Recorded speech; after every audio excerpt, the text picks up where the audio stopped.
বিরাট চ্যানেলে আপনাকে স্বাগত।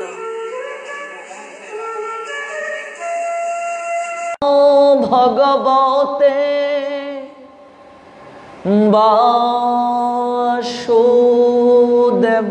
বাসুদেবায় সংসার দাবানল লিরলোকত্রাণায় কারুণ্য ঘনাঘনতম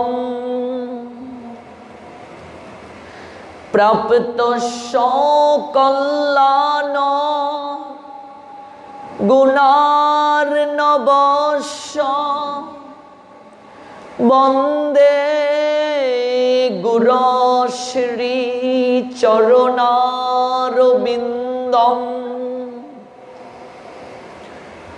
নমোম বিষ্ণুপাদায় রাধা পৃষ্ঠায় ভূতলে শ্রীমতে ভক্তি প্রপন্ন যতি স্বামীতি নামিনে নমো আচার্য পাদায় দৈন্য ভূষণ মুকুটমনে গুরু করুণামূর্তয়ে ক্ষমা দৈর্য শিরোমণে বন্দে বৃন্দাবন গুরু কৃষ্ণ কমললোচন বল্লভী বল্লভাং দেবং শ্রীরাধা লিঙ্গিত বিগ্রহং বন্দে শ্রীকৃষ্ণ চৈতন্য নিত্যানন্দ সহোদিত গৌরোদয় পুষ্পবন্ত চিতিরৌ সন্দৌ তমনুদৌ অজানুলম্বিত ভুজৌ কনকাবদাতৌ সংকীর্তনৈকপিতরৌ কমলায়তাক্ষৌ বিশ্বম্বরৌ দ্বিজবরৌ যুগধর্মপালৌ বন্দে প্রিয় করুণায় অবতারৌ মহাপ্রসাদ জননী সর্বসৌভাগ্যবর্ধিনী আদি ব্যাধি হরা নিত্যং তুলসী ত্বং নমস্তুতে জয়িছে রাধা তৈছে বৃন্দা একই যে স্বরূপ তথাপি সে বৃন্দাবতী হয়ে রসকূপ যে তোমার শরণ লয় তার বাঞ্ছা পূর্ণ হয় কৃপা করে করো তারে বৃন্দাবনবাসী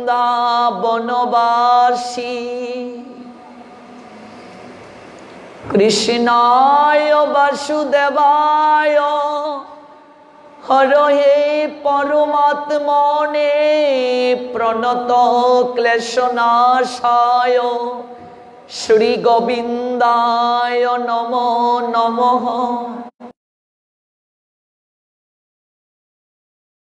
সুতং দেবী তং নমামি হরিপ্রিয়ে নীলাচল নিবাসায় নিত্যায় পরমাত্মনে বলভদ্র সুভদ্রাভ্যাম জগন্নাথায়তে নমঃ জগন্নাথ স্বামী নয়ন পতগামী भव में जगन्नाथ स्वामी नयन पतगामी भवतो में जगन्नाथ स्वामी नयन पतगामी भवतु में श्री रूप श्री सनातन भट्ट रघुनाथ श्री जीवी गोपाल भट्ट दास रघुनाथ এই ছয় গোসাইরি করি চরণ বন্দন যাহা হতে বিঘ্ন নাশ অবিষ্ট পূরণ জয় জয় শ্রী কৃষ্ণ চৈতন্য দয়াল প্রভু নিত্যানন্দ श्री अद्वैत गदाधर श्रीवासादि गौर भक्त वृंद हरे कृष्ण कृष्ण कृष्ण हरे हरे हरे राम राम राम हरे हरे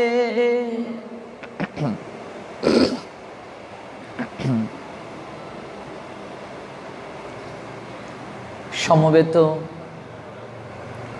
অমৃত পিপাসু ভক্তমণ্ডলী এবং অনলাইনে যারা দেশ এবং দেশের বাহির থেকে এই অপ্রাকৃত কৃষ্ণ কথা শ্রবণ করার মনোরথে যুক্ত হয়েছেন কৃষ্ণ কথা আলাপন পরিবারে আপনাদের প্রত্যেকের রাতুল রাঙ্গা চরণে আমি অবাজন বৈষ্ণব জ্ঞানে ভক্তিপূর্ণ প্রণতি নিবেদন করছি। বাঞ্ছা কল্প তরুভাশ্চ কৃপা সিন্ধুব এবচ পতিতানাং পাবনেভ্যো বৈষ্ণবেভ্যো নমো নমঃ। ভক্তবৃন্দ, আপনারা এই অপ্রাকৃত কথা শ্রবণ করছেন বাংলাদেশের সিলেট বিভাগের মৌলভীবাজার জেলার কুলাউড়া উপজেলা স্থিত পুসাইনগর সিটিএস মন্দির শ্রী শ্রী গৌর সুন্দর রাধা মদন মোহন জিউ প্রাঙ্গণ থেকে অনলাইনে প্রত্যেক ভক্তবৃন্দকে আমাদের সিটিএস মন্দিরের পক্ষ থেকে সুস্বাগতম জানাচ্ছি। আজকের এই পুণ্যতিথি জ্যৈষ্ঠ পূর্ণিমা তিথি, অপার করুণার নিলয়ে ভক্তবৎসল ভগবান শ্রী জগন্নাথ দেবের আবির্ভাব তিথি। উক্ত তিথিতে আপনাদের প্রত্যেককেই সুস্বাগতম। জ্যৈষ্ঠ পূর্ণিমা তিথিতেই শ্রী জগন্নাথ দেব অবতরণ করেছিলেন। আজকের এই তিথি জগন্নাথ দেবের আবির্ভাব তিথি। ভগবানের যত রূপ রয়েছে প্রত্যেক রূপের মাঝে জগন্নাথের রূপ হচ্ছে করুণা ঘন রূপ, করুণার নিলয়। আমাদের আচার্যগণ বলছেন জগন্নাথ দেবের যে রূপ, ভগবানের জগন্নাথ রূপ হচ্ছে অপার করুণার নিলয়। করুণা ঘন রূপ কেন ভগবানের এই জগন্নাথ রূপে? তার অনেক ব্যাখ্যা রয়েছে। কেন জগন্নাথের রূপকে অপার করুণা ঘন রূপ বলে আখ্যায়িত করা হয়েছে? মূলত ভগবানের এই রূপ অর্থাৎ জগন্নাথ রূপটি প্রেমে বিগলিত রূপ, প্রেমে ঘনায়িত রূপ, প্রেমে আপ্লুত তনু। জগন্নাথ রূপ সাধারণ কোনো রূপ নয়, প্রেমে বিগলিত রূপ, প্রেমে আপ্লুত রূপ, প্রেম ঘন বিগ্রহ এই জগন্নাথের বিগ্রহ। এবং এই জগন্নাথকে বলা হয় ভক্তবৎসল। ভক্তবৎসল অপার করুণার নিলয় রূপ। তো আমরা ধীরে ধীরে শ্রবণ করব। প্রত্যহ রাত ৮ ঘটিকাতেই এই জগন্নাথ লীলা আস্বাদন করা হবে। জগন্নাথের রথযাত্রার পূর্ব পর্যন্ত আর 4 দিন ব্যাপী যেহেতু ব্রহ্মচর্য ব্রত পালন তথা ব্রহ্মচর্য সাধনা, এই নিয়ে 4 দিন সকাল এবং সন্ধ্যা আমাদের পরমারাধ্য প্রপূজ্য চরণ গুরু মহারাজ ক্লাস দেবেন অনলাইনে। আপনারা যে যে জায়গায় আছেন সেই জায়গা থেকেই অংশগ্রহণ করতে পারবেন।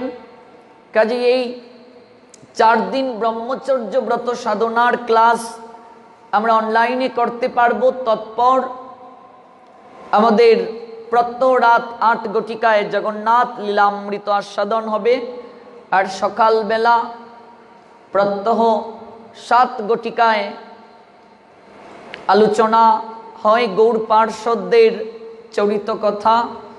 আমরা 7 দিন ব্যাপী শ্রবণ করেছিলাম মহাপ্রভুর অন্যতম পার্ষদ জগদানন্দ পণ্ডিতের চরিত কথা। 7 দিন ব্যাপী শ্রবণ সমাপ্ত হয়েছে। অতঃপর আমরা শুনছি রঘুনাথ দাস গোস্বামীপাদের চরিত কথা। কাজেই আপনারা সবাই সঙ্গে থাকুন। ধারাবাহিকভাবে আমরা অনেক কিছু অবগত হতে পারব। তো আমরা শুনছিলাম ভগবান জগন্নাথের এই রূপ অপার করুণার নিলয়, প্রেমে রসগণ বিগ্রহ। তো ভগবান জগন্নাথের এই রূপ কেন? আজ জগন্নাথের স্নান যাত্রা, আমরা এই নিয়ে বিস্তারিত শ্রবণ করব। তার পূর্বে একটু স্পর্শ করছি ভগবান শ্রী জগন্নাথের এই রূপ কেন, যে রূপটিকে আমাদের আচার্যগণ বলছেন প্রেমে ঘনায়িত রূপ, প্রেমে বিগলিত তনু, ভক্ত বৎসল করুণার নিলয়। এই নিয়ে 2টি অপ্রাকৃত লীলা আছে ভগবান জগন্নাথের এই রূপ নিয়ে। আসছি ভগবান জগন্নাথের স্নান যাত্রা। এই স্নান যাত্রার দিনটিকেই ভগবান জগন্নাথের আবির্ভাব দিন বলা হয়। আজকের এই দিনে ভগবান জগন্নাথের আবির্ভাব হয়েছিল। তো আমরা এই নিয়ে যে 2টি লীলাকে শাস্ত্রে দেখতে পাই, তন্মধ্যে একটি লীলা হচ্ছে এই স্নান যাত্রা শুরু করেছিলেন মহারাজ ইন্দ্রদ্যুম্ন। ইন্দ্রদ্যুম্ন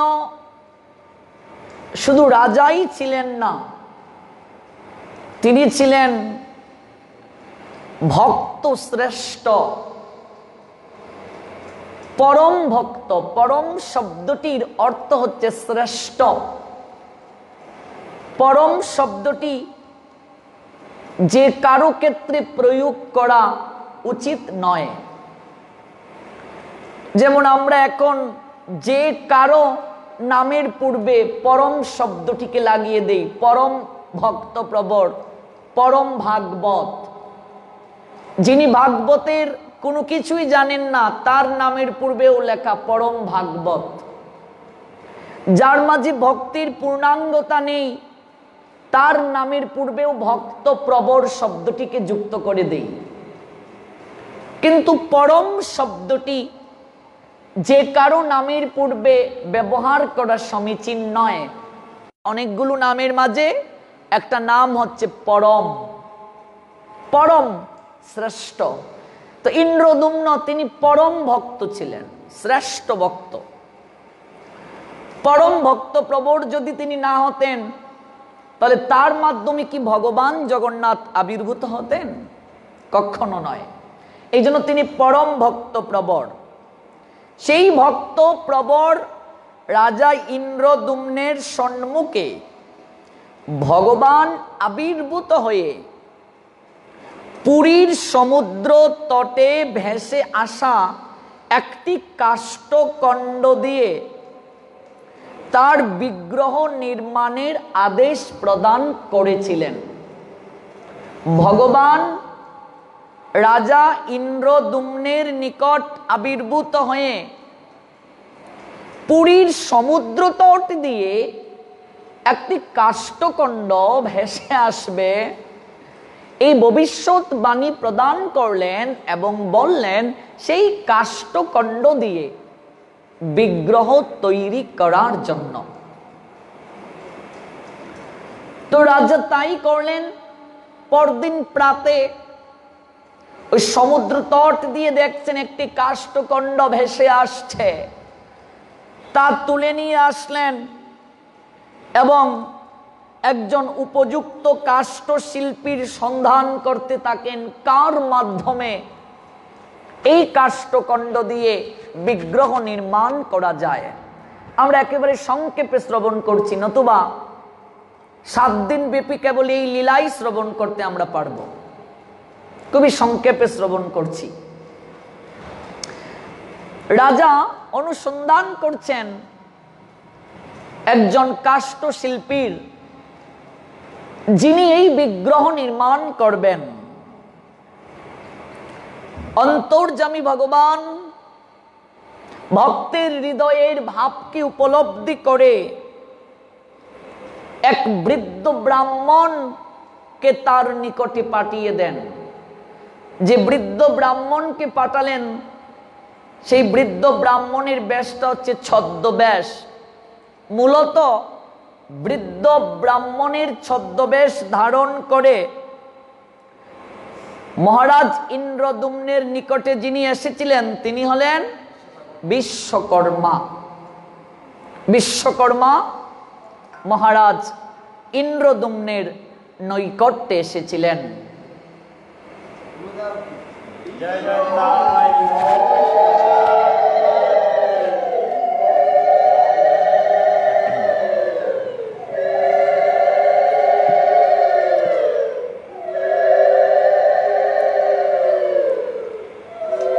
তো সেই কাষ্ঠশিল্পী মহারাজকে একটি শর্ত জুড়ে দিয়েছিলেন যে মহারাজ, আমি বিগ্রহ নির্মাণ করতে পারবো, তবে আমার একটি শর্ত আছে। আমি এই বিগ্রহ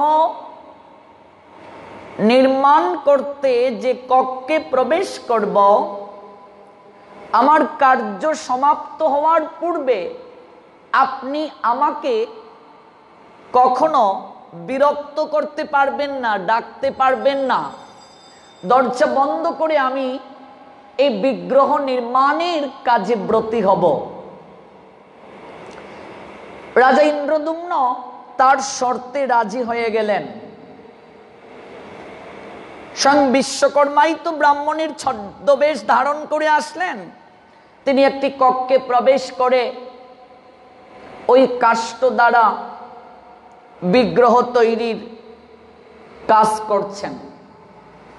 6-7 দিন যখন গত হলো তখন সেই কক্ষ থেকে কোনো শব্দ আসছে না, প্রতিধ্বনি হচ্ছে না। রাজা ইন্দ্রদ্যুম্নের সহধর্মিণী বলছেন, ওগো, এতদিন তো আমরা শব্দ শুনতে পেয়েছি, কিন্তু এখন তো কোনো শব্দ শোনা যাচ্ছে না। ভেতরে যদি কাজ করা হয় তাহলে তো শব্দ হওয়ার কথা। তুমি একটু দেখো না ভেতরে কি হচ্ছে। কিন্তু শর্ত ছিল কাজ সমাপ্ত হওয়ার পূর্ব পর্যন্ত সেই শিল্পীকে ডাকা যাবে না, বিরক্ত করা যাবে না। রাজা ইন্দ্রদম্ন সহধর্মিণীর কথা এবং কৌতূহল বশত যখন দরজার নৈকট্যে গেলেন,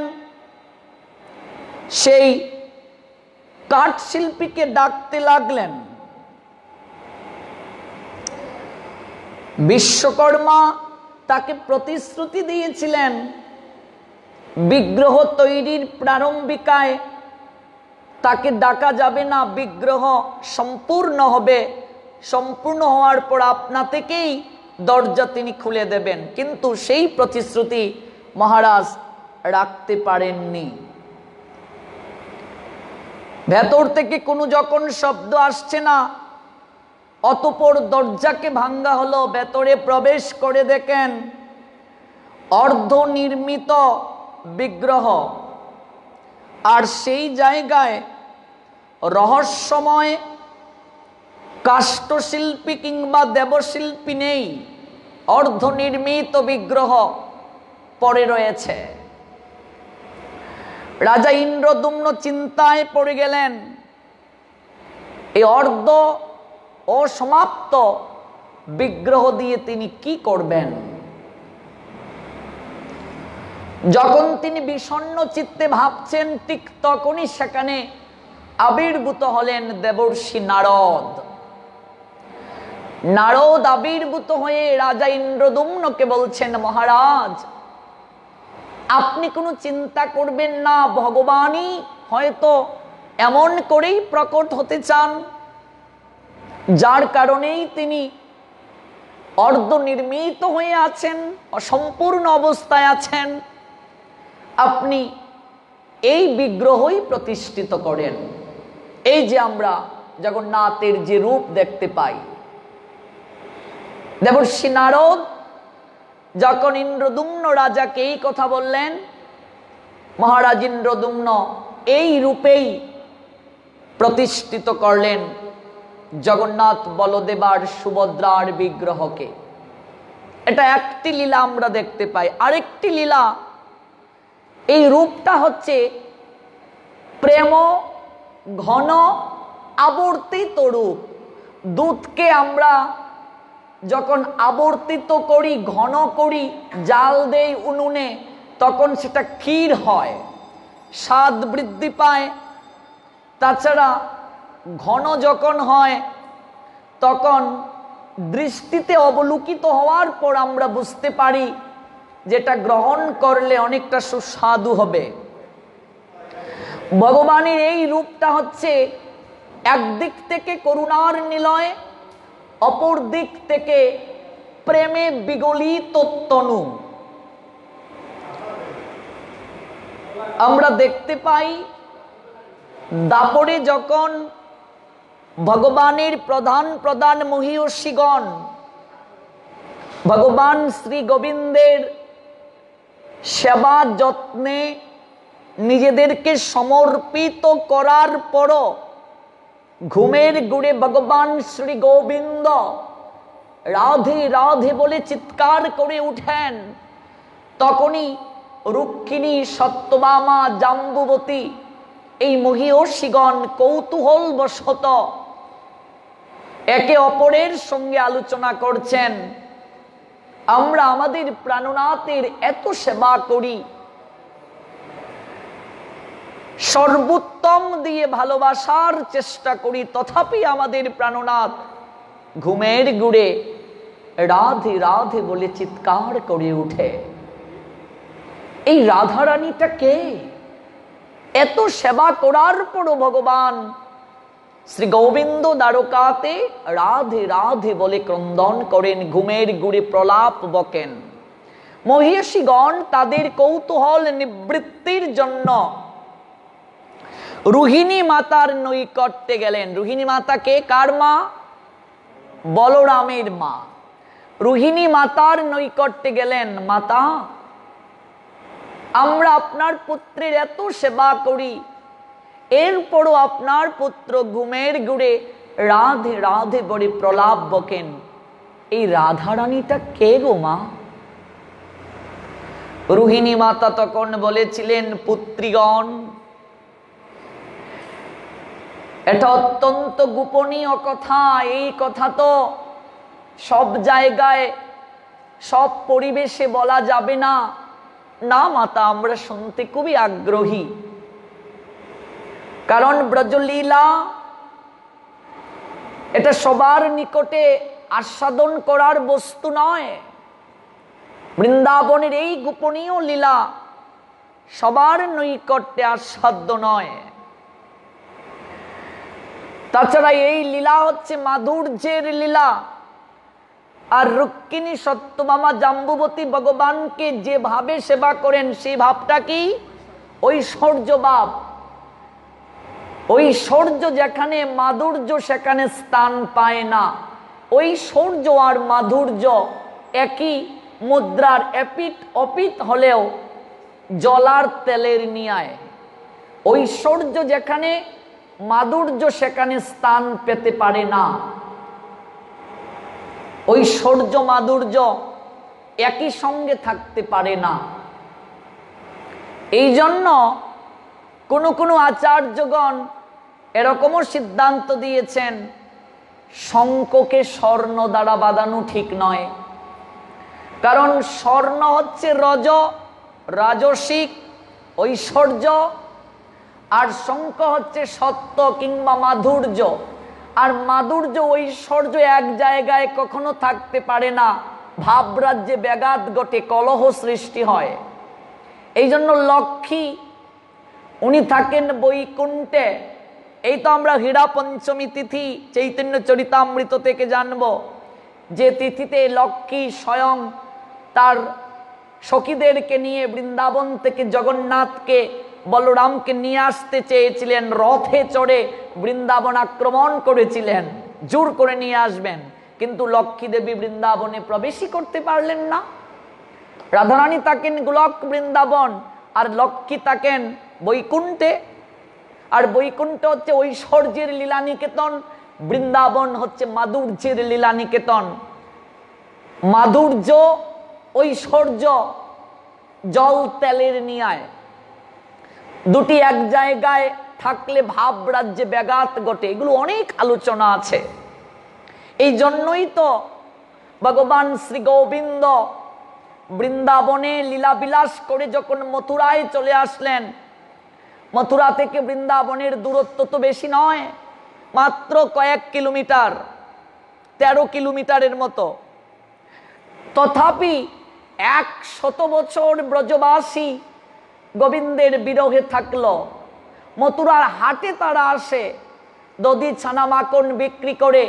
এরপরও তারা ভগবান গোবিন্দের সঙ্গে সাক্ষাৎ করে নাই।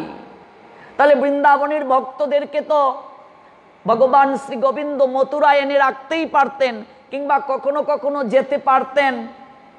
দুপক্ষকে, দুই পরিবারকে এক জায়গায় রেখে দেখাশোনা করতে পারতেন। কেন করেননি? অনেক কারণ রয়েছে। আর প্রথম কারণটাই, দুই জায়গায় দুই ভাব।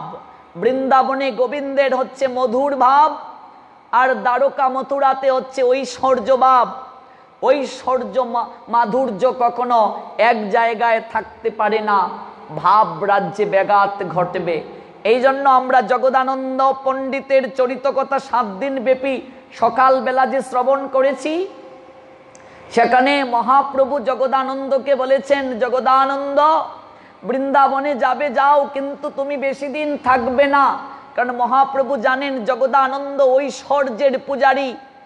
যদিও তার সঙ্গে মহাপ্রভু মুখ্য মধুর রস আস্বাদন করছেন, কিন্তু সেই মুখ্য মধুর রসের সঙ্গে ঐশ্বর্য মিশ্রিত ছিল, যার কারণে ঐশ্বর্য বুদ্ধিতে জগদানন্দ বৃন্দাবনে গিয়ে বিচার বিশ্লেষণ যখন করবেন, তখন ধামের চরণে অপরাধ হতে পারে।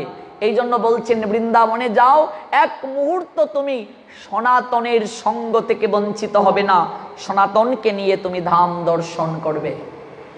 ঐশ্বর্য মাধুর্য এক জায়গায় কখনো থাকতে পারে না, ভাবরাজ্যে ব্যাঘাত ঘটে। রাধারানীর সেবাটাই হচ্ছে মধুর রসে, আর মধুর রসে সেবা ভগবান শ্রী গোবিন্দের প্রীতি সাধন করে সর্বোত্তম ভাবে সর্বশ্রেষ্ঠ সেবা সেটা। এই জন্য রোহিণী মাতা বলছেন এটা তো সর্ব জায়গায় বলার বিষয় নয়। এরপরও যখন মহীয়সীগণ উন্মাদ হয়ে গেলেন সেই কথা শ্রবণের জন্য, আর বৃন্দাবন হচ্ছে আমার গোবিন্দের সবচেয়ে দুর্বলতম জায়গা, এই লীলা যদি ভগবান শ্রবণ করেন তাহলে তার পূর্ব স্মৃতিতে উন্মাদনা আসবে, বৃন্দাবনের জন্য বাতুল হয়ে উঠবেন তিনি। তাই রোহিণী মাতার এই জায়গাটাতেই ভয়। এরপরও মহীয়সীদের আগ্রহকে অঙ্কুশ না টানতে পেরে মহীয়সীদেরকে প্রতিশ্রুতি দিলেন, কৃষ্ণ আর বলরাম যখন গৃহে থাকবে না তখনই তোমাদেরকে এই গোপনীয় কথাটা বলবো। সুভদ্রাকে দ্বার রক্ষিকা রাখা হলো, পাহারাদার রাখা হলো। শুরু করলেন রোহিণী মাতা সেই বৃন্দাবনের অপ্রাকৃত লীলা কথা। যদিও জগন্নাথ বলরাম গৃহে ছিলেন না, কিন্তু কৃষ্ণ কোথায়? শাস্ত্রকারগণ বললেন কৃষ্ণ আছেন। কৃষ্ণ কোথায়? ভগবানের কথা যেখানে ভগবান কৃষ্ণও সেখানে। নয়ম তিষ্ঠামি বৈকুণ্ঠে যোগিনাম হৃদয়ে নছ মত ভক্তা যত্র গায়ন্তি তত্র তিষ্ঠামি হে নারদ। আমার ভক্তগণ যেখানে মিলিত হয়ে আমার গুণকীর্তন করেন হে নারদ, আমি সেই জায়গায় শ্রীমতী রাধা রানীকে নিয়ে বিরাজ করে থাকি। যত্র গীতা বিচারশ্চ পঠনং পাঠনং তথা মুদতে তত্র ভগবান শ্রী কৃষ্ণ শ্রী রাধয়া সহ। যে স্থানে গীতা শাস্ত্রের অধ্যয়ন করা হয়, অধ্যাপনা করা হয়, বিচার করা হয়, বিশ্লেষণ করা হয়, দেবকী নন্দন ভগবান সেই জায়গায় শ্রীমতী রাধা রানীকে নিয়ে বিরাজ করে থাকেন। ভগবানের কথাই পারে ভগবানকে সেই জায়গায় টেনে নিয়ে আসতে, আবির্ভূত করতে। রোহিণী মা যখন শুরু করলেন কৃষ্ণ বলরাম পাগলের নিয়ায়ে ছুটে আসছেন, এই অপ্রাকৃত কথাই তাদেরকে টেনে নিয়ে আসছে, পাগলের নিয়ায়ে ছুটে আসছেন তারা। সুভদ্রাকে দাড়ি রূপে রাখা হলো, কিন্তু সুভদ্রা এই অপ্রাকৃত কথা শ্রবণ করে প্রেমে আপ্লুত হয়ে গেল, প্রেমে বিগলিত হয়ে গেল। এই যে জগন্নাথের এরকম রূপ আমরা দেখি, চোখগুলো এত বড় বড়, হ্যাঁ, এটা হচ্ছে প্রেমে বিগলিত।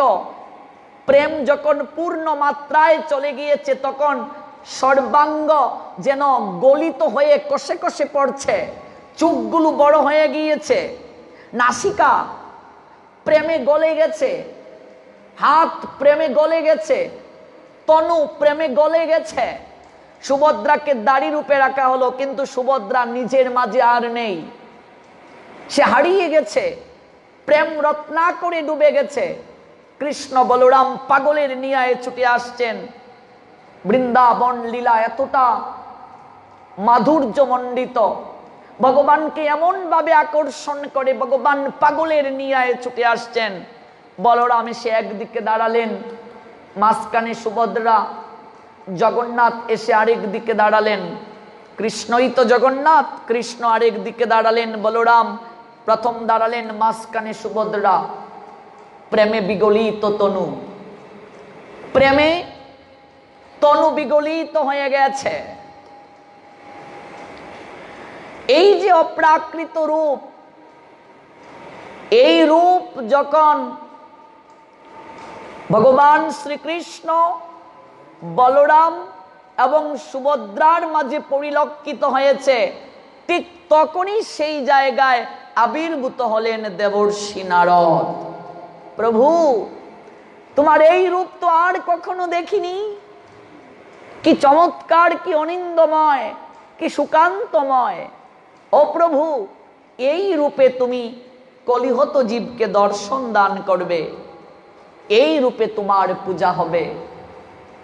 ওই দেবর্ষি নারদের অপ্রাকৃত প্রার্থনায় আমরা এই রূপে প্রকটিত হতে দেখলাম ভগবানকে। অতি সংক্ষেপে আমরা জগন্নাথের এই রূপের কথা শুনলাম, নতুবা এক সপ্তাহ ব্যাপী আমরা কেবল এই রূপের কথাই আস্বাদন করতে পারতাম, কিভাবে তার এই রূপ হলো। এবার প্রশ্ন আসতে পারে আমাদের মাঝে, সুভদ্রা মাঝখানে, বলরাম প্রথম, সুভদ্রা মাঝখানে, তারপর জগন্নাথ। বিবাহের পর তো সাধারণত মেয়েরা শ্বশুর বাড়িতেই থাকে, ভাইদের মাঝখানে তো কখনো বোন থাকার কথা নয়। তাহলে সুভদ্রা দুই ভাইয়ের মাঝখানে কেন, প্রশ্নটা আসতে পারে না?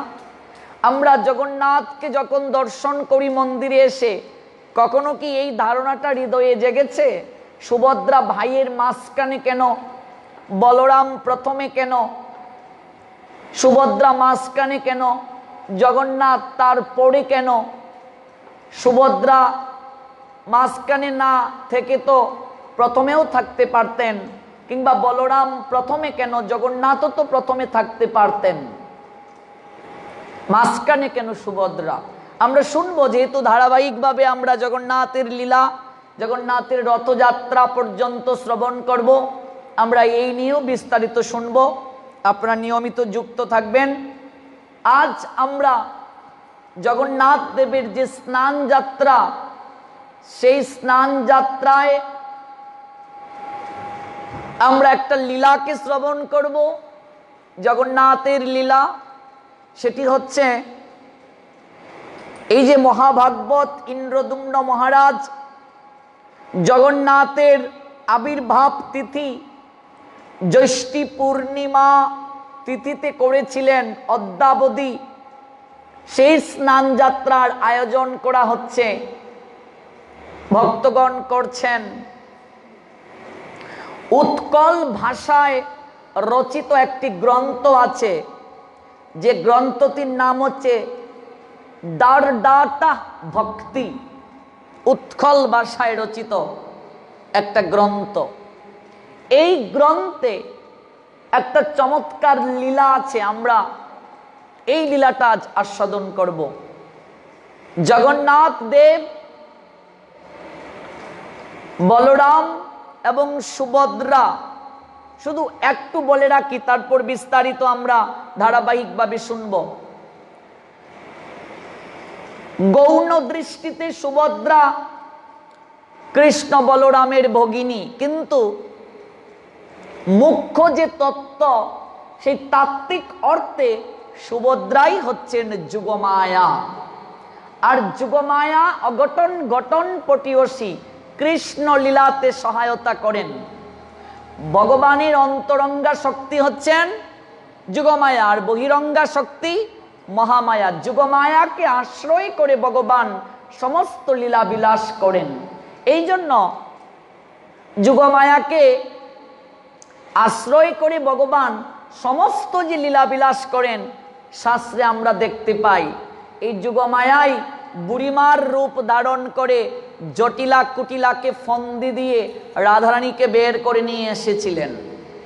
আর এই যুগমায়াই নন্দালয়ে আবির্ভূত হয়েছিলেন। এই যুগমায়াই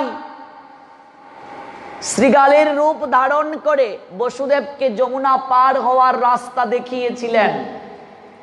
কংস যখন আছাড় মারল, উপরে উঠে গিয়েছিলেন আর ভবিষ্যৎবাণী দিয়ে গিয়েছিলেন, তোমাকে বদিবে যে গোকুলে বাড়ি শেষে। এই সুভদ্রাই হচ্ছে যুগমায়া, যিনি কৃষ্ণ লীলাতে সহায়তা করেন মধ্যস্থ শক্তি রূপে, যাকে ভক্তি জননী বলা হয়। এই জন্য কৃষ্ণ বলরামের মাঝখানে সুভদ্রা অর্থাৎ যুগমায়া। এগুলো আমরা ধারাবাহিকভাবে শুনব, প্রত্যহ আপনারা আসবেন, এগুলো ধারাবাহিকভাবে আমরা শুনব। তো আজ যেহেতু স্নান যাত্রা মহোৎসব, এই স্নান যাত্রার যে মহিমা, আমাদের সনাতন শাস্ত্রে কিছু যাত্রা মহোৎসব রয়েছে, যেমন ঝুলন যাত্রা,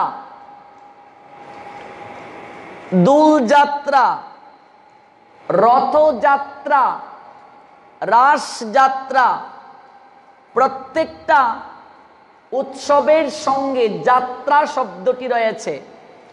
ভগবানের আরো যত লীলা সংবলিত উৎসব রয়েছে কোনটার সঙ্গে যাত্রা শব্দ নেই। তাহলে এগুলোর সঙ্গে যাত্রা শব্দটা কেন? স্নান যাত্রা, যাত্রা কেন? What means that word? যাত্রা শব্দটির অর্থ কি বোঝানো হয়েছে? যাত্রা শব্দের অনেক অর্থ রয়েছে, কিন্তু এই জায়গাতে মুখ্য যাত্রা শব্দের অর্থ হচ্ছে গতি। যাত্রা অর্থ কি? গতি। মনুষ্য জীবনের গতি ধারাকে বোঝানোর জন্য এই উৎসবটির সঙ্গে যাত্রা শব্দটিকে সংযোজন করা হয়েছে। ভগবান বিশেষ কিছু তিথিতে অযাচিতভাবে ভক্তদেরকে কৃপায় আবিষ্ট করার জন্য ভগবান মন্দির ছেড়ে বের হয়ে আসেন। ঝুলন যাত্রাতেও দেখবেন ভগবান মন্দির ছেড়ে বের হয়ে আসেন। রথযাত্রাতেও দেখবেন রাজাদিরাজ ভগবান মন্দির ছেড়ে রাস্তায় বের হয়ে আসেন। এই স্নান যাত্রাতেও দেখবেন মন্দির ছেড়ে ভগবান বের হয়ে এসেছেন সর্বসাধারণকে কৃপা করার জন্য। দোল যাত্রাতেও দেখবেন ভগবান মন্দির ছেড়ে বের হয়ে আসেন বাহিরে। রাস যাত্রাতেও ভগবান মন্দির ছেড়ে বাহিরে চলে আসেন কৃপা করার জন্য। ওই স্তরে যে সকল ভক্তরা পৌঁছেছে তাদেরকে চরণে ঠাঁই দেওয়ার জন্য, তাদের সঙ্গে মিলিত হওয়ার জন্য, যেটি সর্বোত্তম গতির চরম পর্যায়, অর্থাৎ যে গতিতে মিলিত হয় মুখ্য গতির সঙ্গে, সেটাই হচ্ছে রাস যাত্রা। যাত্রা মানে গতি। গতিতে জীবন, স্থিতিতে মরণ। প্রত্যেকটা জাতির একটা নিজস্ব গতিধারা আছে। কোনো কারণে জাতি যদি তার গতিশীলতাকে হারিয়ে ফেলে, স্রোতহীন নদীর মতোই সে অচল, অসার, প্রাণ শূন্য হয়ে পড়ে। অন্ধ কুসংস্কার সে জাতিকে গ্রাস করে। মনুষ্য জীবনের মূল গতিটা কি? গতি মানে হচ্ছে চলা। মনুষ্য জীবনের মূল উদ্দেশ্যটাই হচ্ছে তোমাকে চলতে হবে। যদি থেমে যাও তাহলে তুমি কখনো মূল লক্ষ্যে পৌঁছতে পারবে না। গতি মানে চলা, চলতে হবে, গতি ধারায় যেতে হবে। মনুষ্য জীবনের মূল গতি হচ্ছে যে জায়গা থেকে কর্মে বিস্মৃত হওয়ার কারণে পতিত হয়ে গেছি সেই জায়গার উদ্দেশ্যে যাত্রা করা, চলা, গতি। ওই জায়গায় আবার যাওয়া। এই মনুষ্য জীবন কেন আমরা লাভ করেছি? কৃষ্ণ ভজিবার তরে সংসারেতে আইয়া। সংসারে এসেছি কৃষ্ণ ভজন করার জন্য। বজুহ রে মন শ্রীনন্দের নন্দন অভয় চরণার বিন্দরে। এই মনুষ্য জীবনের একমাত্র উদ্দেশ্যই হচ্ছে শ্রীনন্দের নন্দনকে ভজনা করা। আর আমরা ভুলে গেছি নন্দের নন্দনকে ভজনা করার যে প্রতিশ্রুতি দিয়ে এসেছি সেটা ভুলে গিয়েছি। আর ভুলে যাওয়ার কারণে আমরা আমাদের মূল গতি থেকে সরে গেছি। আমাদের জীবন স্থবির হয়ে গেছে।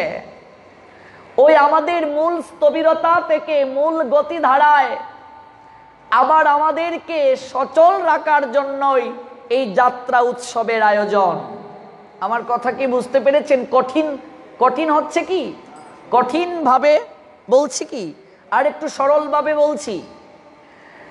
মানুষ তার প্রকৃত উদ্দেশ্য থেকে সরে গিয়ে মূল গতি ধারা থেকে বিস্মৃত হয়ে এই মনুষ্য জীবনটাকে একটা স্থবিরতার মাঝে আটকে রেখেছে। এই যাত্রা উৎসবগুলোকে আমাদের হৃদয়ের মাঝে আমাদের মূল গতিতে চলার বীজ বপন করিয়ে দিয়ে অঙ্কুরিত, পল্লবিত, পুষ্পিত করার মনোরথেই ভগবান মন্দির ছেড়ে রাস্তায় বের হয়ে আসেন। মন্দির ছেড়ে লোকালয়ে আসেন, সর্বসাধারণের নিকটে আসেন, সামগ্রিকভাবে সর্বসাধারণকে কৃপা করে তার হৃদয় মাঝে সেই চেতনাকে জাগ্রত করিয়ে দেওয়ার জন্য, হে মনুষ্য জীব, তুমি তোমার গতিধারায় চলো। যাত্রা শব্দটির অর্থই হচ্ছে গতি। তুমি তোমার গতিধারা থেকে সরে গিয়েছ, আর ওই গতিধারা থেকে সরে গিয়ে তোমার মনুষ্য জীবনকে একটা সংকীর্ণ গণ্ডিতে আটকে ফেলেছ। তোমার মনুষ্য জীবনকে স্থবির করে ফেলেছ, নিশ্চল করে ফেলেছ। তুমি তোমার মূল গতিধারায় চলো। ওই যে গতি, ওই যাত্রা শব্দের অর্থই হচ্ছে গতি। গতিতেই জীবন। জীবন যদি স্থবির হয়ে যায়, গতিশীলতা থেকে সরে যায়, তাহলে সে কখনো মূল লক্ষ্যে পৌঁছতে পারবে না। এই জন্য এক কথায় আমরা বলতে পারি, যাত্রা মানেই চলা। যাত্রা মানেই চলা, অর্থাৎ গতি। গতি, যাত্রা মানে গতি, চলা। চলতে হবে। কোথায় ছিলাম আর কোথায় নেমেছি কখনো ভেবেছি? কোথায় ছিলাম আমরা আর কোন জায়গায় নেমেছি? ওই জায়গায় যেতে গেলে কত গতি ধারায় আমাদের ছুটতে হবে, কত গতি ধারায় ছুটতে হবে। অধিকাংশ মানুষেরা মনে করে এখনো সময় হয় নাই, একটু বয়স হোক তারপর শুরু করব। কিন্তু কোথায় যেতে হবে? গতিধারা যদি স্থবির থাকে, র্যাস যদি কম থাকে, ওই জায়গায় কি যাওয়া সম্ভব? সম্ভব নয়। ভগবান বিশেষ কিছু তিথিতে মন্দির ছেড়ে বের হয়ে আসেন সর্বসাধারণের জন্য, সর্বসাধারণকে এই গতিধারার শিক্ষা দেওয়ার জন্য। যারা কোনোদিন মন্দিরে গিয়ে ভগবানকে প্রণাম করে না, যারা কোনোদিন মন্দিরে আসে না, ভগবানকে দর্শন করে না, ভগবানকে সেবা করার যে যোগ্যতা, সেই যোগ্যতা যাদের নেই, ভগবানকে সেবা করার মানসিকতা যাদের নেই, সেই সকল ব্যক্তি তারাও যেন ভগবত কৃপা থেকে বঞ্চিত না হয়। এই জন্য স্বয়ং ভগবান মন্দির ছেড়ে ওই রথযাত্রাতে রাজপথে নেমে আসেন। ওই স্নান যাত্রাতে মন্দির ছেড়ে ভগবান লোকালয়ে লোকজনের সঙ্গে একাকার হওয়ার নিমিত্তে বের হয়ে আসেন, সবাইকে কৃপা করার জন্য। ভগবান এই বের হয়ে নিবৃতে যেন আমাদেরকে একটা চমৎকার আন্দোলিত শিক্ষার বীজ হৃদয়ে বপন করে দিচ্ছেন। ওরে, তোরা যদি আমার কাছে না আসিস, আমি তো তোদের কাছে যেতে পারি। ভগবান যেন বুঝাচ্ছেন আমাদেরকে, তোরা আমার কাছে না আসতে পারিস, আমি তো তোদের কাছে যেতে পারি। ভগবান আমাদেরকে কৃপা করার জন্য মন্দির ছেড়ে বের হয়ে আসেন। ভাবা যায়? ভগবান মন্দির ছেড়ে রাজপথে নেমে আসেন সর্বসাধারণকে কৃপা করার জন্য। আর আমরা সংসারটাকে কিছুটা সময়ের জন্য ছেড়ে আমরা জগন্নাথের কৃপা লাভের জন্য আসতে পারি না। এটাই হচ্ছে আমাদের দুর্ভাগ্য। ভগবান মন্দির ছেড়ে বের হয়ে আসেন আমাদেরকে কৃপা করার জন্য, আর আমরা কিছুটা সময়ের জন্য সংসারটাকে রেখে ভগবানের কৃপা লাভের জন্য আসতে পারি না। এই স্নান যাত্রা মহোৎসব এমন একটা দিন যেখানে ভগবান সবাইকে অধিকার প্রদান করেন, কৃপা লাভের জন্য সচেষ্ট করার অধিকার প্রদান করেন। সর্বসাধারণ ভগবানকে স্নান করার সৌভাগ্য লাভ করে এই দিনটাকে, আজকের দিন মহা আনন্দের দিন, মহামিলনের দিন, ভক্তের সঙ্গে ভগবানের মিলনের দিন। আবির্ভাব তিথি মানেই তো আনন্দ। আমাদের জন্মদিন যেমন আনন্দের, ভগবান জগন্নাথেরও আজ জন্মদিন, মহা আনন্দের দিন। এই জন্য ভগবান কোনো আজ বাদ বিচার না করে সর্বসাধারণকে কৃপা করার জন্য মন্দির ছেড়ে বের হয়ে এসেছেন। সবাই যেন তাকে স্নান করাতে পারেন, সবাই যেন তার অহৈতুকী কৃপা লাভ করতে পারেন। ওই স্নান যাত্রার পর জগন্নাথ আর বলরামকে হাতির বেশে সাজানো হয়, হস্তি রূপে, আর সুভদ্রাকে পদ্ম বেশে সাজানো হয়। কখনো কি আমাদের হৃদয়ে মাঝে এই ভাবনাটা জেগেছে, ভগবান জগন্নাথ হাতির বেশ কেন ধারণ করেন,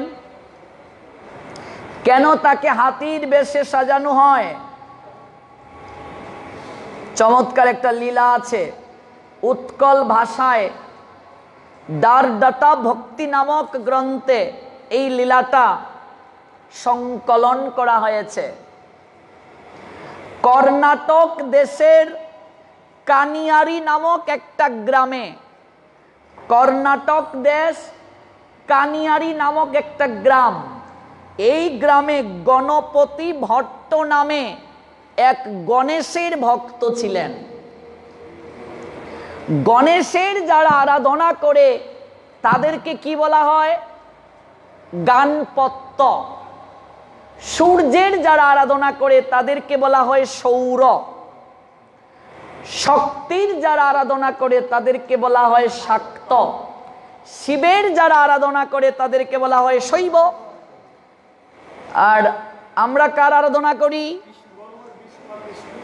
বিষ্ণুর যারা আরাধনা করে তাদেরকে বলা হয় বৈষ্ণব। তো এই গণপতি ভট্ট হচ্ছে গানপত্য, অর্থাৎ গণেশের পূজারী, গণেশকে আরাধনা করেন। এই গণপতি ভট্ট পুরুষোত্তম ধামে এসেছেন, জগন্নাথ পুরীতে এসেছেন জগন্নাথকে দর্শন করার জন্য এই স্নান যাত্রার দিনে, আজকের এই দিনে। তার বাড়িটা কোথায়? কর্ণাটক দেশ কানিয়ারি নামক গ্রাম। সাধারণ ভক্ত নয়, গণেশের পাগল ভক্ত। গণেশ তার আরাধ্যতম, সর্বত্রই তিনি গণেশ দর্শন করেন। এতটা নিষ্ঠা গণেশের প্রতি। পুরুষোত্তম ধামে এসেছেন এই স্নান যাত্রার দিনে, জগন্নাথ দর্শন করবেন। এই গণপতি ভট্ট স্নান যাত্রা উপভোগ করলেন, জগন্নাথকে দর্শন করলেন। দর্শন করতে গিয়ে হঠাৎ তার হৃদয়ে মাঝে একটা সংশয় জাগলো।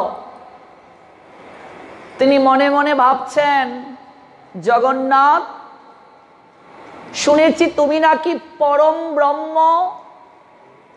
তুমি যদি পরব্রহ্ম হয়ে থাকো তাহলে তো তুমি যে কোনো রূপ ধারণ করতে পারো। পরম ব্রহ্ম তো যে কোনো রূপ ধারণ করতে পারেন। তাহলে আমি তো তোমাকে গণেশ রূপে দর্শন করতে পারি নাই। আমার যে আরাধ্য তিনি তো গণেশ, আমি তো তোমাকে গণেশ রূপে দর্শন করিনি। তাহলে তুমি পরম ব্রহ্ম কি করে হলে? বুঝতে পেরেছি লোকে যা বলে সেটা বানানো কথা, তুমি কখনো পরম ব্রহ্ম হতে পারোনি। আর আমার আরাধ্য গণেশ যে জায়গায় নেই, আমি সেই জায়গায় থাকব না। এক মুহূর্ত সময়ও আমি আর ক্ষেপণ করব না। সংশয় হৃদয়ে মাঝে উদিত হলো যখন, তখনই গণপতি ভট্ট পুরুষোত্তম ধাম ত্যাগ করবেন। চিন্তা করা যায়? ধাম দর্শন করতে এসেছেন, জগন্নাথকে দর্শন করলেন, স্নান যাত্রা দর্শন করলেন, কিন্তু গণেশ রূপে দেখতে পাচ্ছেন না। এই জন্য মনে মনে তার সংশয় এসে গেল, তুমি পরব্রহ্ম হতে পারো না। পরব্রহ্ম তো যে কোনো রূপ ধারণ করতে পারেন, তাহলে আমার আরাধ্য যিনি গণেশ, তার রূপে তো তোমায় দেখতে পাইনি, তাহলে তুমি পরব্রহ্ম নও। আর যেখানে আমার আরাধ্য যিনি, তার রূপ যেখানে নেই, আমি সেই জায়গায় থাকতে পারবো না। আর আমার সমস্ত কিছুই তো আমি গণেশকে সমর্পণ করে দিয়ে দিয়েছি। যখন তিনি পুরুষোত্তম ধাম ত্যাগ করবেন, জগন্নাথ পুরী ত্যাগ করে চলে যাবেন, তখনই ভগবান শ্রী জগন্নাথ সেই গণপতি ভট্টের সংশয় দূর করার জন্য ভগবান শ্রী জগন্নাথ সেই গণপতি ভট্টকে বলছেন, ওরে যাচ্ছিস কোথায়?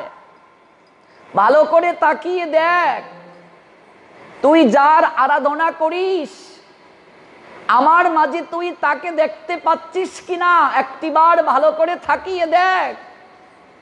তুই যার আরাধনা করিস আমার মাঝে তাকে দেখতে পাচ্ছিস কিনা। এই কথাটা বলে ভগবান জগন্নাথ সঙ্গে সঙ্গে গণেশ রূপ ধারণ করলেন। ভগবান গণেশের রূপ ধারণ করলেন, হাতির রূপ ধারণ করলেন। গণপতি ভট্ট দৈববাণী শুনে অবাক দৃষ্টিতে যখন জগন্নাথের দিকে তাকালো, সঙ্গে সঙ্গে গণপতি ভট্ট দেখছে, এ কি, আমি কাকে দর্শন করছি, এ তো আমার আরাধ্য গণেশ। সঙ্গে সঙ্গে সাষ্টাঙ্গে ভুলুণ্ঠিত হলো গণপতি ভট্ট, আর শ্রদ্ধা ভরে হৃদয়ের প্রেম ভক্তি অঞ্জলি নিবেদন করে বলছে, প্রভু জগতের সবাই তোমাকে জগতের নাথ বলে, জগতের নাথ তুমি জগন্নাথ, তুমি ভক্ত বাঞ্ছা কল্পতরু। আমি তোমাকে নিয়ে হৃদয়ে মাঝে যে সংশয় উদিত করেছি, হে প্রভু জগন্নাথ তুমি কৃপা করে আমায় মার্জনা করে দাও। যে সংশয়ে তোমাকে নিয়ে হৃদয়ে মাঝে আমি উদিত করেছি, তুমি আমার সংশয়টাকে দূর করে দাও। অদ্যাবধি ভগবান তিনি যে ভক্তবৎসল সেটা প্রমাণ করার জন্য অদ্যাবধি স্নান যাত্রার পর প্রত্যেক ভক্তবৃন্দ জগন্নাথকে হাতির রূপে সাজিয়ে তুলেন। জগন্নাথ আর বলরামকে হাতির বেশে সাজানো হয় স্নান যাত্রার পরে। স্নান যাত্রার পরে হাতির বেশে সাজানো হয়। তার কারণটা কি? তার কারণটা হচ্ছে ভক্তের ইচ্ছেটাকে সম্মান দেওয়ার জন্য। এই যে গণপতি ভট্টের হৃদয়ে মাঝে সংশয় জেগেছিল যে তুমি স্বয়ং যদি ভগবান হও, তুমি যদি পরম ব্রহ্ম হও, তাহলে তো তুমি যে কোনো রূপ ধারণ করতে পারো। তাহলে আমি যাকে আরাধনা করি, আমার আরাধ্য হচ্ছেন গণেশ, তুমি তো গণেশের রূপ ধারণ করতে পারো। কই, আমি তো তোমাকে গণেশ রূপে দেখতে পাচ্ছি না। ভগবান তখন তার ইচ্ছেটাকে সম্মান দেওয়ার জন্য, তিনি যে ভক্ত বৎসল আর তিনি যে পূর্ণ ভগবান, যেই গৌর সেই কৃষ্ণ সেই জগন্নাথ, তিনি যে পূর্ণ ভগবান, তিনি যে পরমেশ্বর, এবং তিনি যে ইচ্ছে করলে সব করতে পারেন, তিনি যে বাঞ্ছা কল্পতরু, তিনি যে ভাবগ্রাহী জনার্দন, ভক্তের ইচ্ছেকে সম্মান প্রদর্শন করার জন্য অদ্যাবধি সেই জগন্নাথ স্নান যাত্রার পর ভক্তের ইচ্ছেকে সম্মান প্রদর্শনের মনোরথে গণেশের রূপ ধারণ করেন, অর্থাৎ হাতির রূপ ধারণ করেন। জগন্নাথ পুরীধাম শুধু নয়, প্রায় সমস্ত মন্দিরগুলোতেই স্নান যাত্রার পর জগন্নাথ আর বলরামকে হাতির বেশে সাজান, শৃঙ্গার করেন, হস্তি রূপে সাজানো হয়। আর সুভদ্রাকে পদ্ম বেশে সাজানো হয়। পদ্ম বেশে সুভদ্রা সাজেন আর জগন্নাথ সাজেন হাতির বেশে। একটাই কারণ, ভগবান বাঞ্ছা কল্পতরু। বাঞ্ছা শব্দের অর্থ কি? ইচ্ছা। কল্পতরু এমন একটা বৃক্ষ, ওই বৃক্ষের নিচে গিয়ে আপনি যা কল্পনা করবেন, মনে মনে যা ভাববেন, যা প্রার্থনা করবেন, সঙ্গে সঙ্গে তা পূরণ হয়ে যাবে।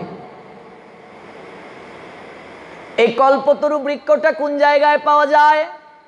গোলক বৃন্দাবনে।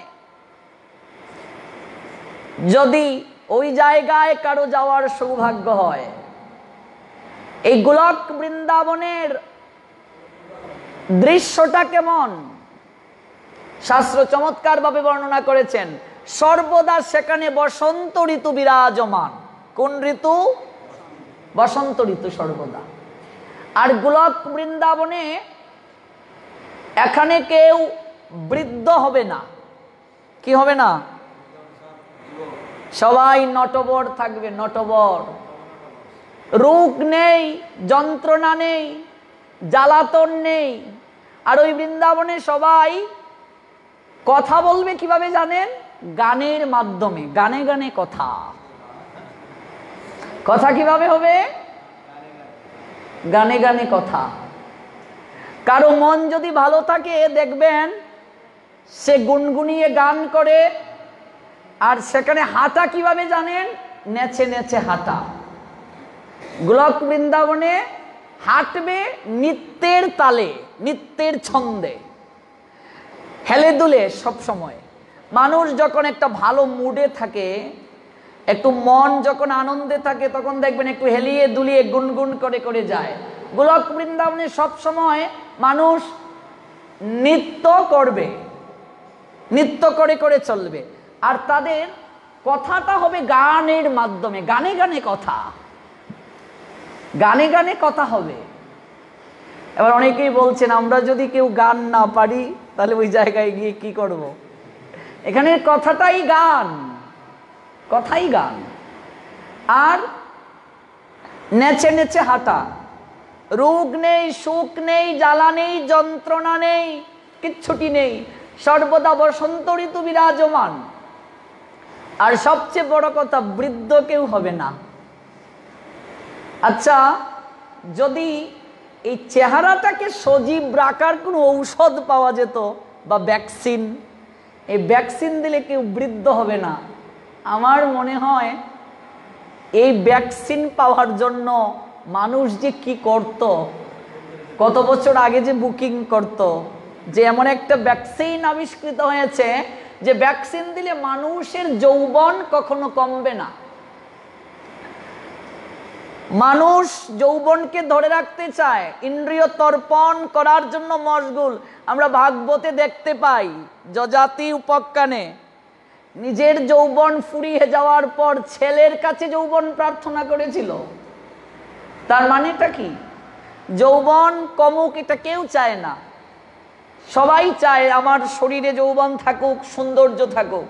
তাহলে এটা তো এই জড়জগতে সম্ভব নয়।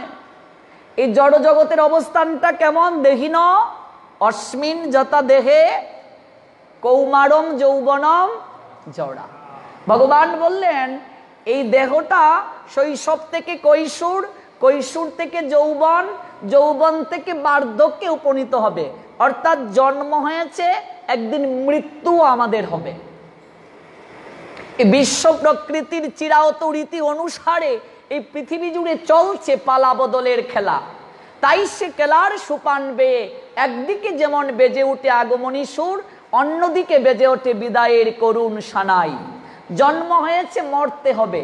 প্রবেশ প্রস্থান এই দুটো একই মুদ্রার এপিঠ অপিঠ। কাজে এই জড় জগতে শৈশব থেকে কৈশোর, কৈশোর থেকে যৌবন, যৌবন থেকে বার্ধক্য মানে বৃদ্ধ, এটা হবেই। রোগ যন্ত্রণা এগুলো হবেই। এই জড় জগতের অবস্থানটাই এইরকম। কেউ যদি আগুনে হাত দিয়ে বলে আমার কেন তাপ লাগছে, আমাকে কেন পোড়াচ্ছে, আমি কেন কষ্ট পাচ্ছি, তাহলে সেটা কি অবাক হওয়ার কথা নয়? আগুনে হাত দিলে, আগুনের ধর্মটাই তো হচ্ছে দহন করা। আগুনে হাত দিলে তো তাপ লাগবেই, আগুন পুড়াবেই। আগুনে হাত দিয়ে যদি কেউ বলে আমাকে কেন পোড়াচ্ছিস, তাহলে সে মূর্খ। এই জগতে থেকে যদি কেউ বলে আমি কেন কষ্ট পাচ্ছি, এই পচা দেহ ধারণ করার পর কেউ যদি বলে আমার শরীরে রোগ কেন, আমার চেহারা কেন দিন দিন মলিন হয়ে যাচ্ছে, তাহলে সে মূর্খ। এই পচা দেহ রোগ যন্ত্রণায় কাতর থাকবেই। যদি আমরা নিত্য নটবর, নিত্য কলেবর ওই দেহে সর্বদা থাকতে চাই, তাহলে এই পচা দেহটাকে ত্যাগ করে ভজনের মাধ্যমে এই অনিত্য আলোয় থেকে আমাদেরকে নিত্য আলোয় গোলক বৃন্দাবনের দিকে যাত্রা করতে হবে। ওই জায়গাতেই আমাদের যেতে হবে যেখানে মানুষ বৃদ্ধ কখনো হবে না। এমন একটা জায়গা, এমন একটা নিকেতন, যেখানে কেউ বৃদ্ধ নাই। একটিবার ভেবে দেখুন তো, মনে মনে কল্পনা করুন, বৃদ্ধ কেউ নাই, অবস্থাটা কেমন হবে? সবাই নিত্য কিশোর, বৃদ্ধ কেউ নাই। তারপর এখানে কোনো কিছুর অভাব নেই, শরীরে রোগ সুখ যন্ত্রণা নেই, গানে গানে কথাটা হবে গানে গানে, আর নেচে নেচে মানুষ চলবে, নৃত্য করে করে চলবে, গানে গানে কথা হবে। আর কি? বাঞ্ছা কল্পতরু, বৃক্ষ আছে, কল্পতরু বৃক্ষ। এই বৃক্ষের নিচে গিয়ে আপনি যা বলবেন আমার এটা দরকার, সঙ্গে সঙ্গে এসে হাজির হয়ে যাবে, উপস্থিত সঙ্গে সঙ্গে। কল্পতরু বৃক্ষ, এই বৃক্ষের নিচে আপনি যা বলবেন তাই পূরণ হয়ে যাবে। ভেবে দেখুন, ওই জায়গায় যাওয়ার জন্যই তো জন্ম জন্মান্তর থেকে এত প্রয়াস আমাদের। কর্মে বিস্মৃতির কারণে জম্বুদ্বীপে আমরা পতিত হয়ে গেছি, আবার ওই জায়গায় ফিরতে হবে। কত দূরের রাস্তা। আর আমাদের গতি যদি একেবারে কম হয়, স্থবির থাকি আমরা, তাহলে আমরা মূল লক্ষ্যে পৌঁছবো কি করে? ওই গতি ধারাকে আমাদের হৃদয়ে মাঝে পুনঃজাগ্রত করে দেওয়ার জন্য এই যাত্রা উৎসবের আয়োজন। স্নান যাত্রা, রথযাত্রা, দোল যাত্রা, ঝুলন যাত্রা, আর সর্বোত্তম যাত্রা রাস যাত্রা, যে যাত্রার মাধ্যমে মিলন হয়, ভক্ত ভগবানের মিলন। আমরা ধারাবাহিকভাবে শুনবো প্রত্যহ, আপনারাও সবাই আসবেন এবং অনলাইনে যারা আছেন তারাও যুক্ত হবেন। 4 দিন গুরু মহারাজ ক্লাস দেবেন, ব্রহ্মচর্য ব্রত সাধনা। অতঃপর রথযাত্রার পূর্ব পর্যন্ত আমি প্রত্যহ রাত 8 ঘটিকায় আপনাদের সঙ্গে আছি জগন্নাথের লীলা নিয়ে, আর সকালবেলা আমরা রঘুনাথ দাস গোস্বামী পাদের চরিত কথা নিয়ে আছি। সকাল 7 ঘটিকায় রঘুনাথ দাস গোস্বামী পাদের চরিত কথা এবং রাত 8 ঘটিকায় জগন্নাথ লীলামৃত। সেই পর্যন্ত আপনারা সবাই সঙ্গে থাকুন, সর্বোচ্চ সংখ্যক শেয়ার করুন। আপনার একটি শেয়ারই পারে অসংখ্য ভক্তবৃন্দের হৃদয় মাঝে এই অপ্রাকৃত কথার বীজ বপন তথা অঙ্কুরিত, পল্লবিত, পুষ্পিত করতে। চলুন আমরা কিছুটা সময় হরে কৃষ্ণ মহামন্ত্রের মাধ্যমে, কীর্তনের মাধ্যমে আজকের এই অপ্রাকৃত জগন্নাথ লীলামৃত বিশ্রামের সোপানে যাচ্ছি। হরে কৃষ্ণ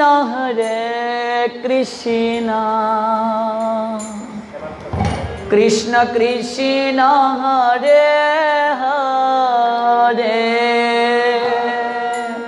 হরে রাম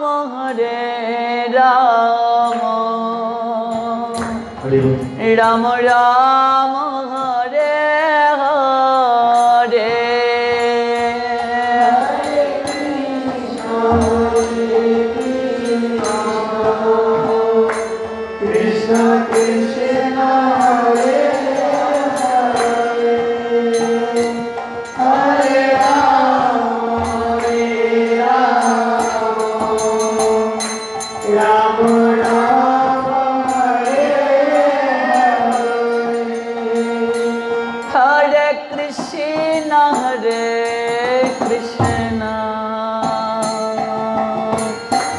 কৃষ্ণ কৃষ্ণ হরে হরে, হরে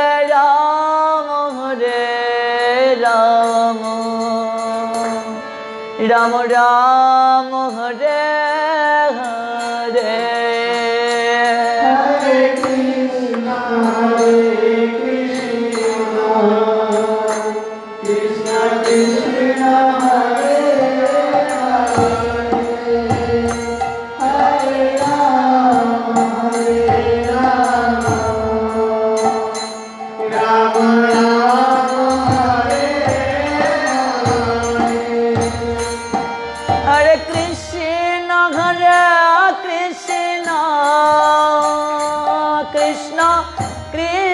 हरे हरे,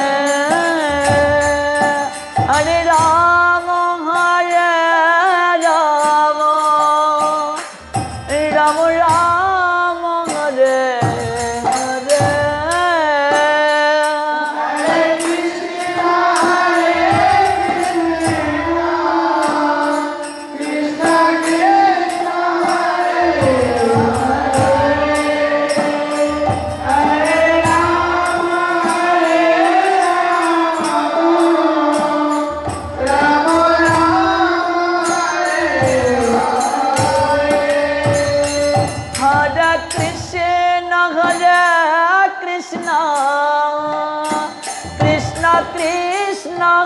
हरे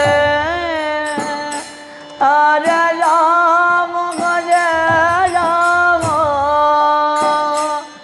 राम राम राम हरे हरे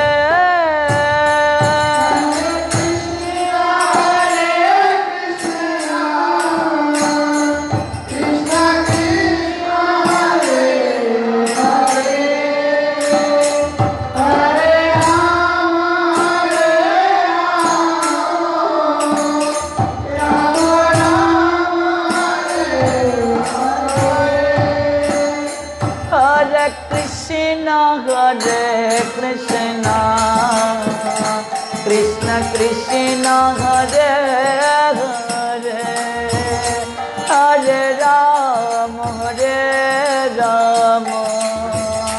राम राम हरे हरे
पथगामी भव तुम्हें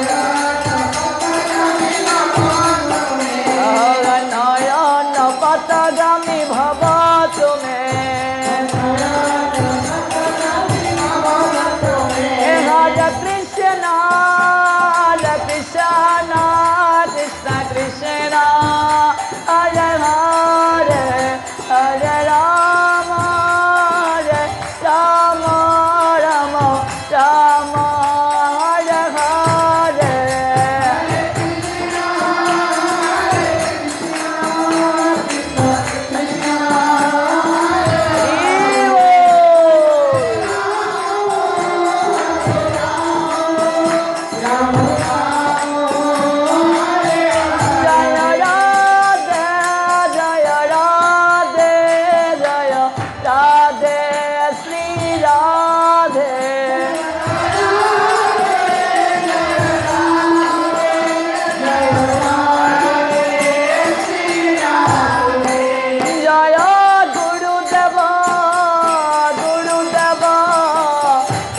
पावन श्रील गुरुदेव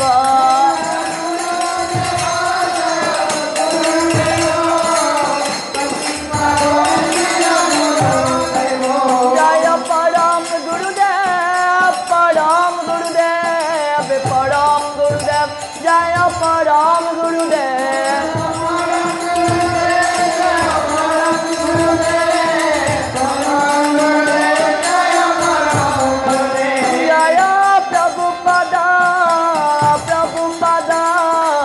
जगद्गुरु श्रील प्रभुपाद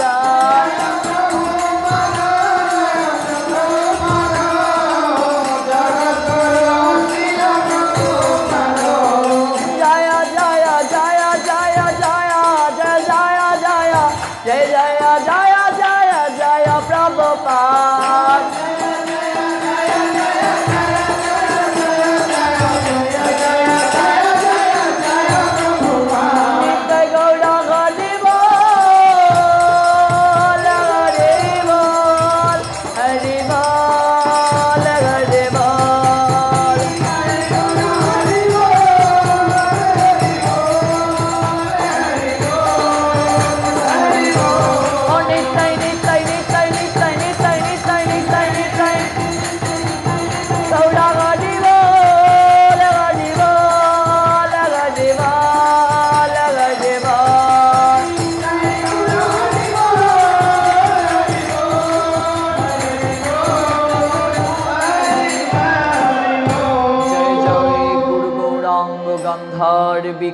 श्री गिरिधारी के जय जय कलिजुग पावन अवतारी परमेश्वर भगवान श्री कृष्ण चैतन्य महाप्रभु के जय जय अस्मदीय श्री गुरुदेव विष्णुपाद श्रील भक्ति प्रपन्न ज्योति गोस्वामी गुरु महाराज के जय जय नित्य लीलाए प्रविष्ट परम गुरुदेव श्री श्रील भक्ति कुसुम श्रवण गोस्वामी महाराज के जय जय नित्य लीलाए प्रविष्ट जगत गुरु प्रभुपाद